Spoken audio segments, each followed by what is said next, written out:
सभी भक्तगणों को जय माता दी। आज मैं आपके बीच में मंत्र को सिद्ध करने की एकदम सरल और सटीक जानकारी लेकर आया हूँ।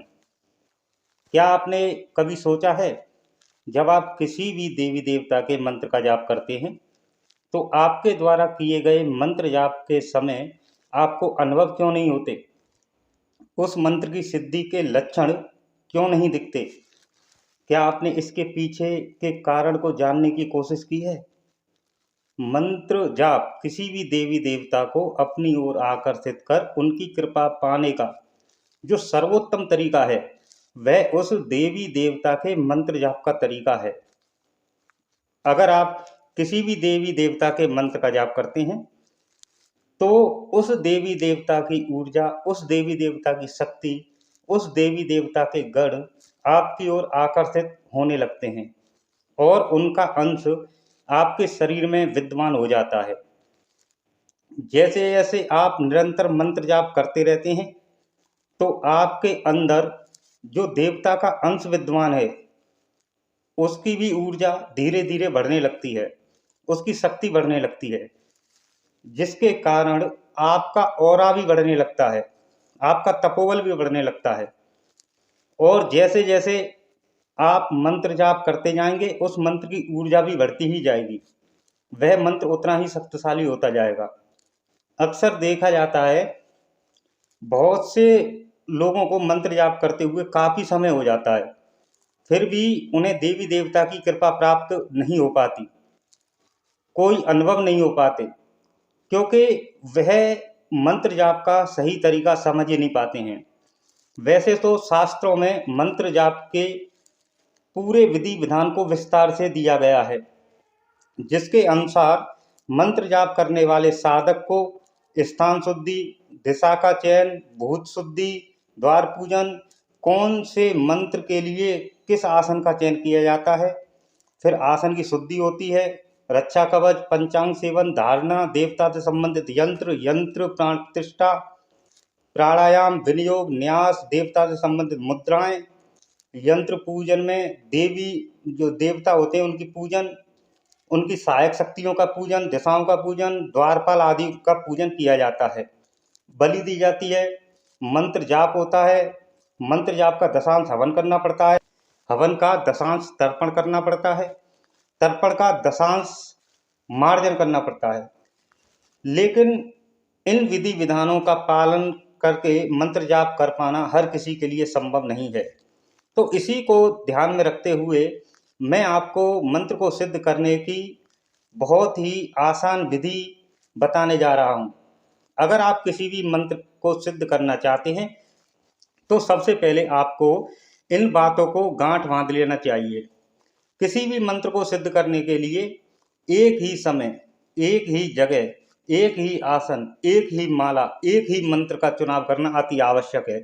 अगर आप सुबह शाम मंत्र का जाप करते हैं या केवल सुबह मंत्र का जाप करते हैं या रात्रि में मंत्र का जाप करते हैं, आप किसी भी समय मंत्र का जाप करते हैं तो आपको प्रतिदिन उसी समय मंत्र जाप के लिए आसन पर बैठना आवश्यक है। उदाहरण के लिए मान लो, अगर आप सुबह 4 बजे मंत्र जाप करते हैं तो आपको प्रतिदिन सुबह 4 बजे हर हाल में आसन पर मंत्र जाप के लिए बैठ जाना आवश्यक है। अगर आप सुबह 8 बजे मंत्र का जाप करते हैं तो आसन पर मंत्र जाप के लिए 8 बजे बैठ जाएं। आप सुबह शाम रात्रि जब भी मंत्र जाप करते हैं तो आप रोजाना ठीक उसी समय पर मंत्र जाप करना शुरू कर दें जिस समय आप प्रतिदिन करते हैं। अगर किसी दिन किसी कारण से 5-7 मिनट इधर उधर हो जाए तो कोई बात नहीं, पर 5-7 मिनट से कम या ज़्यादा का समय नहीं चलेगा। जब तक आपकी साधना चलती रहे तो आपको स्थान को भी बिल्कुल नहीं छोड़ना है, बिल्कुल नहीं बदलना है। जब तक आपकी साधना चल रही है, जब तक आपका संकल्प जो लिया है वो संकल्प पूर्ण ना हो जाए, आप जो स्थान है उस स्थान को ना बदलें, उस स्थान को छोड़कर कहीं नहीं जाएं। तो कोशिश करें साधना काल में आप अपनी साधना को छोड़कर किसी दूसरे स्थान पर, जैसे किसी रिश्तेदारी में कोई काम लग गया, कहीं भी जाना हुआ, तो वो आप साधना काल में ना करें। अगर जाना अति आवश्यक है तो आप काम को निपटाकर अपनी साधना के समय से पूर्व ही वहाँ से वापस आ जाएं। आपका मंत्र जाप प्रतिदिन निरंतर चलते रहना चाहिए, चाहे स्थिति कुछ भी हो, चाहे परिस्थिति कैसी भी हो, आपका मंत्र जाप बीच में छूटना नहीं चाहिए। इस बात को बहुत ध्यान से सुन लें। मंत्र जाप में एक ही आसन का प्रयोग करना अति आवश्यक है, क्योंकि जब आप किसी भी आसन पर बैठकर निरंतर मंत्र का जाप करते हैं तो वह आसन भी सिद्ध हो जाता है। और आप उस आसन पर बैठकर मंत्र जाप करते हैं तो आप जिस मंत्र का जाप करते हैं उस आसन के सिद्ध होने के कारण उस मंत्र की ऊर्जा भी तेजी से बढ़ने लगती है, उसकी ऊर्जा में तेजी से वृद्धि होने लगती है। आपकी जाप माला भी एक ही होनी चाहिए। ऐसा ना हो कि आज किसी माला से जप कर रहे हैं, कल किसी माला से जप कर रहे हैं। और आपको देवी देवता से संबंधित मालाओं का चुनाव करना चाहिए कि किस देवी देवता का मंत्र का जाप किस माला से करना है, और वह जाप माला सिद्ध होनी चाहिए, प्राण प्रतिष्ठित होनी चाहिए, तभी आपको मंत्र जाप का लाभ प्राप्त हो सकता है। बिना सिद्ध की हुई माला से मंत्र जाप करने का कोई लाभ प्राप्त नहीं होता, क्योंकि सिद्ध की हुई माला से मंत्र जाप करने से आपको मंत्र की ऊर्जा भी शीघ्र प्राप्त होने लगती है। इसलिए मंत्र जाप से पूर्व माला की प्राण प्रतिष्ठा करना बहुत जरूरी है। अगर आपको माला की प्राण प्रतिष्ठा करना नहीं आता है तो उसके ऊपर मैंने पहले ही वीडियो बनाई हुई है, आप उसे देखकर बहुत ही आसानी से माला को प्राण प्रतिष्ठित कर सकते हैं। अगर आप रुद्राक्ष की माला को प्राण प्रतिष्ठा करना चाहते हैं तो उसकी वीडियो मैंने अलग बनाई हुई है, उसका भी मैं लिंक आपको डिस्क्रिप्शन में दे दूंगा। अगर तुलसी की माला को आप प्राण प्रतिष्ठित करना चाहते हैं तो तुलसी की माला की वीडियो मैंने अलग बनाई हुई है, उसका भी लिंक मैं आपको डिस्क्रिप्शन बॉक्स में दे दूंगा। बहुत ही सादा, बहुत ही सिंपल विधि मैंने आपको बताई है, जिससे कोई भी बच्चा अपनी जो जाप माला है उसको सिद्ध कर सकता है।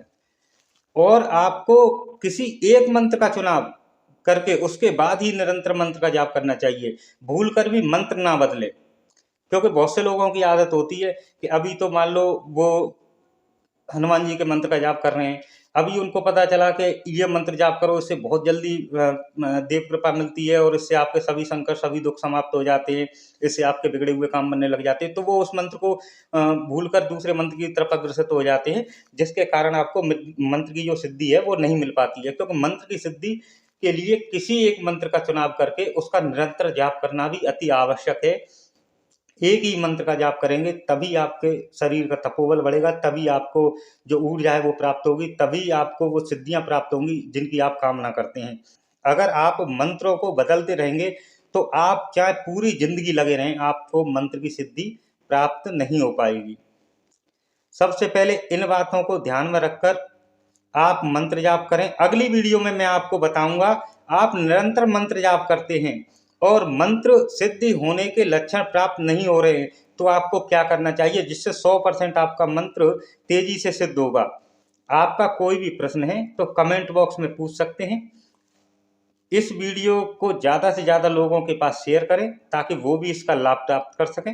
वीडियो को लाइक कर कमेंट बॉक्स में जय माता दी लिखना ना भूलें। इसी के साथ में मैं आपसे विदा लेता हूँ। जय माता दी।